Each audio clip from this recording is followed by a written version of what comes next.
Well, first of all, on the Electoral Commission report, we have complied fully with the Electoral Commission throughout their investigation. Hang on a minute. The Electoral Commission had to repeatedly ask for disclosure of the material it needed to conduct its investigation into the Tory election fraud allegations.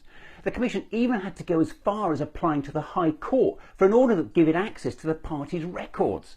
An Electoral Commission witness said at the time the investigation had been delayed and hindered by the failure of the Conservative Party to provide complete and timely disclosure to allegations which go to the very heart of our democracy. The government even went as far as hiring a top QC to try and block the investigation by Kent Police into the election expenses scandal. Now ask yourself, on what planet does that constitute full cooperation with the Electoral Commission? On what planet does hiring a top QC to block the very investigation you say you've been cooperating with make that an honest statement? It doesn't.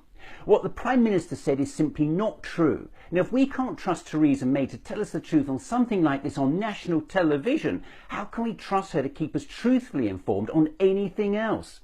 I joined the Labour Party to fight this government because it's been complicit in soaring homelessness, food banks, malnutrition, poverty, injustice and deceit.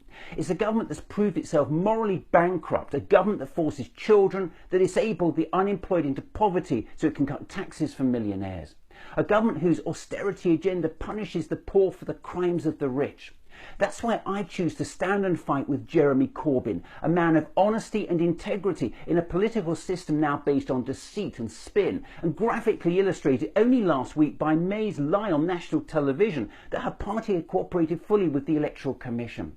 We're going to have to decide how we want to live and how we want to be governed. Do we want to live in a society based on fairness, social justice, equality, governed by a government we can believe in and trust? Or do we want to live as we are now? I've made my decision. I'm going to stand and fight with Jeremy Corbyn. It's time for you to make your decision too.